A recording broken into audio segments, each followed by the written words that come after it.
दुकान पर बैठा है, दुकान नहीं चल रही, ग्राहक भी नहीं आया, आंख में आंसू भर रहे हैं।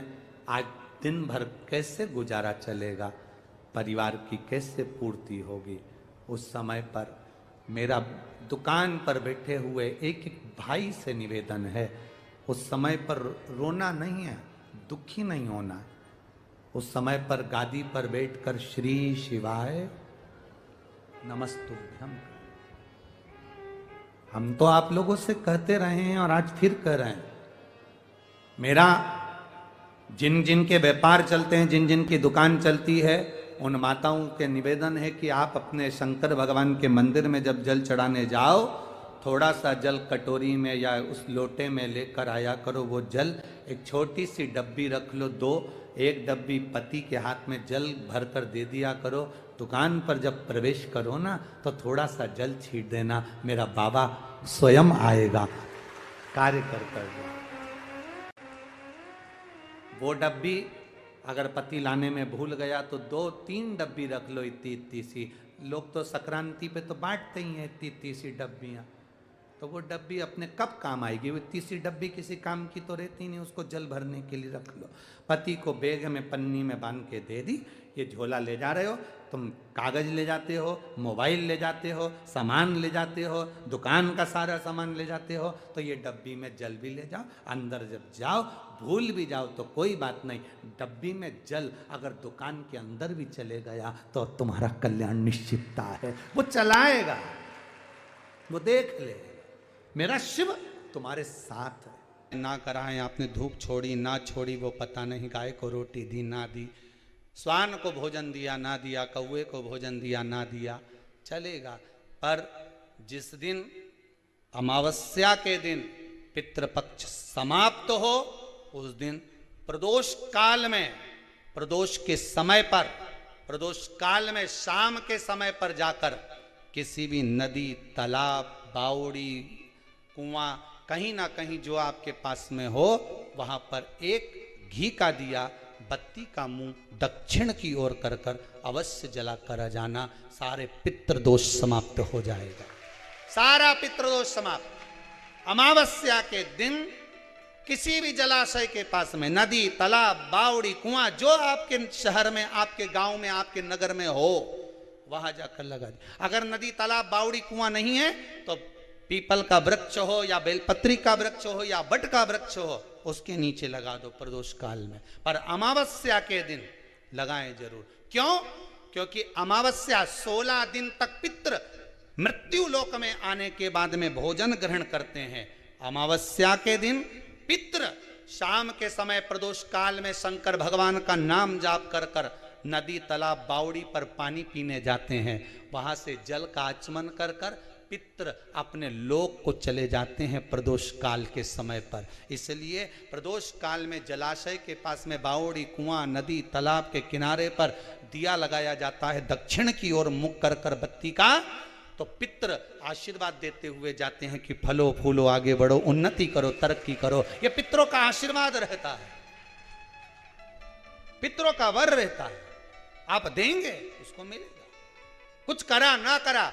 फिर अमावस्या के दिन, जिस दिन पितृपक्ष समाप्त हो, उस दिन दिया दक्षिण की ओर बाती का मुख कर कर लगा। महाराज कभी प्रयास करा करो, जब एकांत में कोई शंकर का शरीर मिले, एकांत में अगर कहीं आप कहीं जा रहे हो और एकांत में शिव का शरीर मिले, तो शरीर का एकांत में जो शंकर का शरीर मिलता है, उसके सम्मुख में बैठकर आप कुछ 2 मिनट बैठकर श्री शिवाय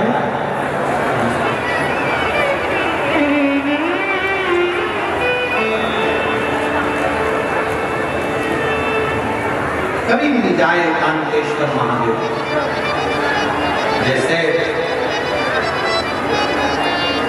जिस नारी का गर्भ अवस्था में अगर मालूम पड़े, किसी नारी का गर्भ में गांठ आ जाती है या बच्चा नानी में खराबी हो जाती है या गर्भाशय उसका खराब हो जाता है या गर्भ में बच्चा नानी में गांठ पड़ जाती है या कहीं छाती में, चेस्ट में गांठ पड़ जाती है, तो प्रयास करो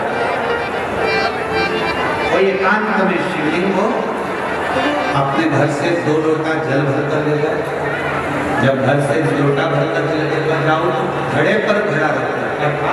जैसे एक घड़ा है, उस घड़े पर दूसरा, मतलब एक लोटे पर दूसरा लोटा भर कर लेकर 5 दुर्वा, 5 बेलपत्र, 5 चावल के दाने, 5 कनेर के पुष्प, जो एकांत में शिवलिंग होता है वहां लेकर जाना चाहिए। पहले बाबा को जो तुमने 2 कलश जल लिया है, तो 2 कलश को 2 लोटे को एक के ऊपर एक रखकर, अपना हाथ रखकर बाबा को अपने मन की कामना कर कर के बाबा मेरे गर्भाशय में, मेरी बच्चादानी में या मेरे शरीर में गांठ पड़ गई है, बाबा इसको समाप्त करो। विनय कर कर, निवेदन कर कर कुंदकेश्वर महादेव का नाम लेकर एकांतेश्वर महादेव पर दोनों जल की धार एक साथ चल जाए। और बाद में जो दुर्वा लेकर गए वो कांजो शिव जी को समर्पित करें, बेलपत्र भगवान शंकर को समर्पित करें, कनेर के पुष्प शिव जी को समर्पित करें। मन की कामना कर कर कनेर के पुष्प को शिवलिंग के से उठाकर मां जगतजननी जगदम्बा अम्बा का जो स्थान है, ये शिवलिंग शंकर जी का स्थान है। ये जो गोल जलाधारी होती है ये मां पार्वती जी का स्थान है। जो कनेर का पुष्प शिव जी के ऊपर चढ़ाया है, उसको उठाकर 5 पुष्प को जगतजननी जगदम्बा के चारों तरफ कर दीजिए। दुर्वा को उतार कर अशोक सुंदरी वाली जगह पर रख दीजिए और बेलपत्र को अपनी हथेली में रखकर शिव जी से प्रार्थना करो कि मेरे गर्भाशय में या मेरे शरीर में हम कहाँ बाबा इसे बेनती कर कर दुर्गा को उठा लो, चावल के दाने वहीं चढ़ा के रख दो शिवलिंग के ऊपर, और दुर्गा बेलपत्र लेकर घर जाओ। 5 दिन तक सुबह एक दुर्वा, शाम के समय बेलपत्र प्रदोष काल में चबा चबा कर खाना प्रारंभ करो। 5 दिन के बाद 15 दिन इंतजार कर कर वापिस जांच कराओ, धीरे धीरे गठान करना प्रारंभ करो।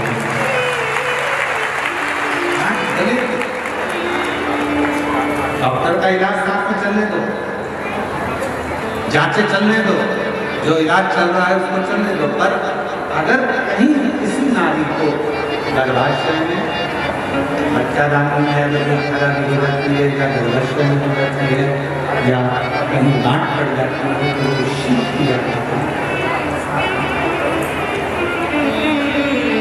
जिस व्यक्ति से आपका स्नेह होता है, आप उसके खिलाफ कुछ भी सुन नहीं सकते, आप उसके खिलाफ कुछ नहीं सुन सकते, क्योंकि आपका प्रेम उसके प्रति हो गया, आपका स्नेह उसके प्रति हो गया।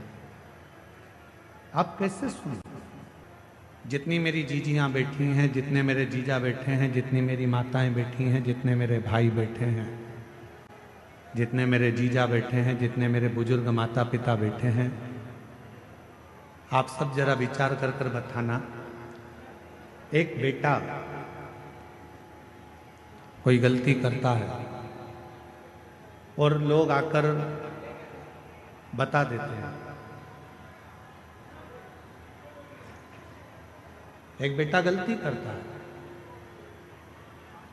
और किसी ने आकर बताया कि तुम्हारे बेटे ने ये गलती करी है, तुम्हारे बेटे ने ऐसा कर दिया, तुम्हारे बेटे ने वैसा कर दिया, तुम्हारा बेटा ऐसा गलत कर रहा है। ईमानदारी से बोलना, माँ मानने को तैयार हो जाती है क्या कि मेरा बेटा ऐसा कर सकता? माँ मानती ही नहीं, माँ मानने को तैयार ही नहीं होती है, माँ मान ही नहीं पाती। क्यों? क्योंकि एक माँ अपनी बेटी से इतना प्रेम करती है, एक माँ अपने बेटे से इतना स्नेह करती है, इतना प्रेम करती है, इतना स्नेह करती है कि वो कुछ मानने को तैयार ही नहीं होती। वो कुछ मानती है।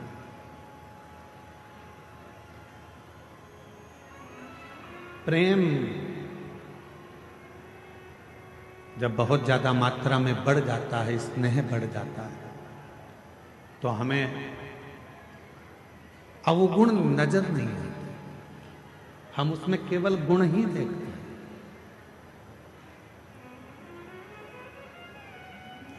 हम उसमें अवगुण नहीं देख रहे हैं, हम केवल उसमें गुण देख रहे हैं। हम आपसे एक बात पूछें, जरा उत्तर दें। तुम्हारे लड़के की शादी पक्की हुई, जिस लड़की को तुम देख कर आए हो, लड़के के लिए पसंद कर कर आए हो, उसमें तुम्हें बहुत सारे गुण नजर आते हैं। आते से कहते गुरुजी इतनी अच्छी लड़की है, एकदम बढ़िया, दिखने में भी सुंदर है, एजुकेशन अच्छी है, पढ़ाई अच्छी है, हाइट पर्सनालिटी अच्छी है, बोलने चालने में अच्छी है, वो सब तरह से श्रेष्ठ है।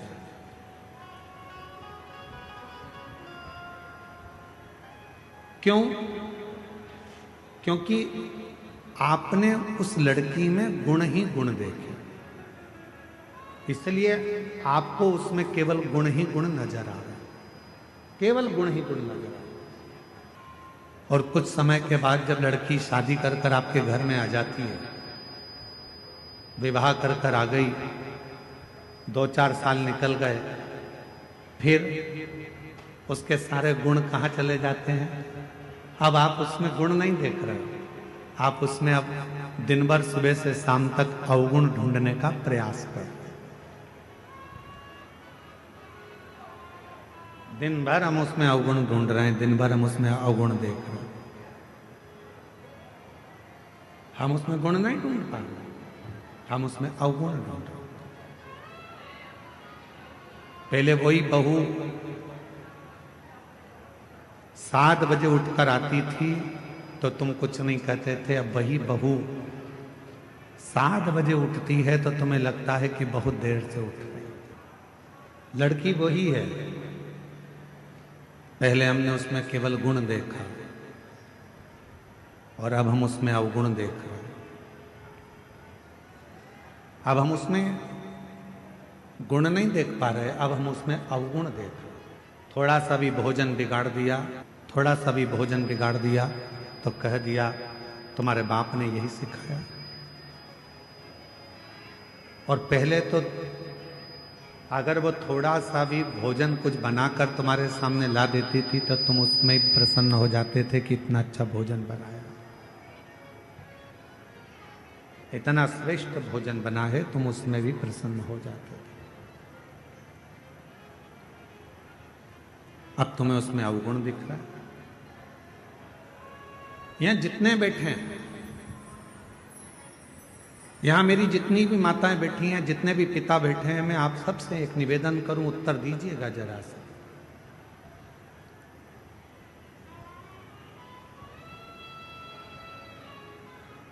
तुम्हारा दामाद,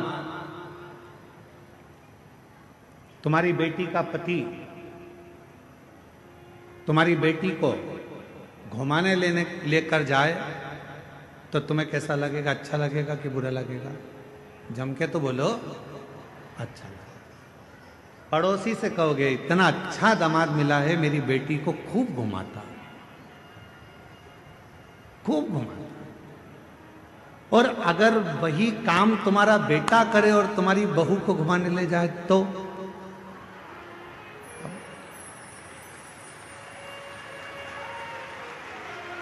विचार करो। दामाद बेटी को अगर सोने की, तुम्हारी बेटी को सोने की रकम दामाद दिलाए तो मेरा दामाद हीरा है। अभी दिवाली पर उसने मेरी बेटी को सोने का हार दिलाया, रानी हार दिलाया। और वही काम तुम्हारा बेटा करे और तुम्हारी बहू को सोने का हार दिला दे तो तुम्हारा भगोने जैसा मुंह हो जाए। जैसे तुम्हारी बेटी है वैसे ही तुम्हारी बहू भी तो किसी की बेटी है, वो भी तो बेटी है।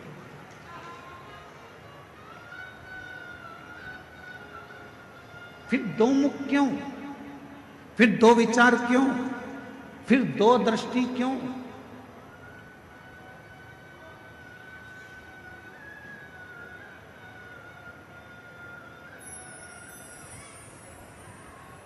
गणेश जी की कितनी धर्म पत्नियां हैं? जम के बोलो जरा। दो। क्या नाम है? सिद्धि। किसी ने शंकर भगवान से कभी पूछा कि भोलेनाथ जी, आपने अपने गणेश जी के लिए, बेटे के लिए दो पत्नी क्यों ढूंढी? मां जगत जननी जगदम्बा अम्बा मां पार्वती जी, आपने अपने बेटे के लिए दो बहू क्यों ढूंढी? किसी ने पूछा कभी गणेश जी महाराज से कि गणेश जी, आपके लिए आपके माता पिता ने दो पत्नी क्यों ढूंढी? क्या आपके लिए एक धर्म पत्नी श्रेष्ठ नहीं थी? फिर आपने दो पत्नियों को क्यों धारण किया, दो पत्नी क्यों रखी?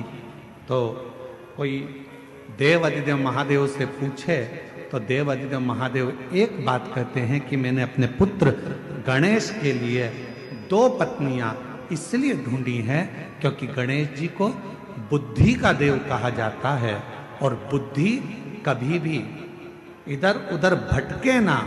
दोनों ओर अगर बुद्धि जाए भी तो दोनों ओर रिद्धि और सिद्धि होना चाहिए, दोनों ओर बुद्धि को संभालने के लिए।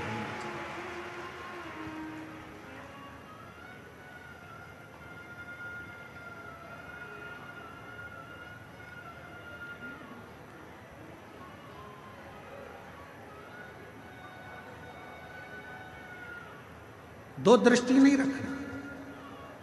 हमारी बुद्धि दो तरह से बढ़ जाती है। बेटी और दामाद के लिए हमारी बुद्धि कुछ और कहती है, और बेटा और बहू के लिए हमारी बुद्धि कुछ और कहती है। तुम्हारा दामाद, तुम्हारी बेटी बीमार पड़ गई, तुम्हारी बेटी बीमार पड़ी और तुम्हारा दामाद उसको हॉस्पिटल दिखाने ले गया। तुम्हारा दामाद घर में पोछा लगा दिया, तुम्हारे दामाद ने झाड़ू लगा दी, तुम्हारे दामाद ने चाय बनाकर पिला दी, और तुम उससे मिलने गए। मेरा दामाद इतना हीरा है, मेरी बेटी बीमार पड़ गई तो इतनी सेवा कर रहा, इतनी सेवा कर रहा, और मालूम पड़े तुम्हारी बहू बीमार पड़ जाए और तुम्हारा बेटा वही की वही करे तो मेरा बेटा तो लल्लू हो गया। दिन भर उसमें लगा।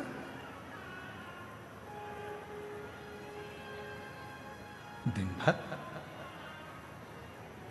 दो बुद्धि नहीं चाहिए। रिद्धि सिद्धि के दाता गजानन तुम्हें सबसे पहले हमारा नमस्कार है। रिद्धि सिद्धि के दाता गजानन तुम्हें सबसे पहले हमारा नमस्कार है। रिद्धि सिद्धि के दाता गजानन तुम्हें सबसे पहले हमारा नमस्कार है। एक बुद्धि रखिए, समदृष्टि रखिए, समदृष्टि। बेटी बीमार पड़ गई, चिंता लग गई, मेरी बेटी 3 दिन से बीमार है, मेरी बेटी ने कुछ नहीं खाया। बहू बीमार पड़ गई, ढोंग कर रही है।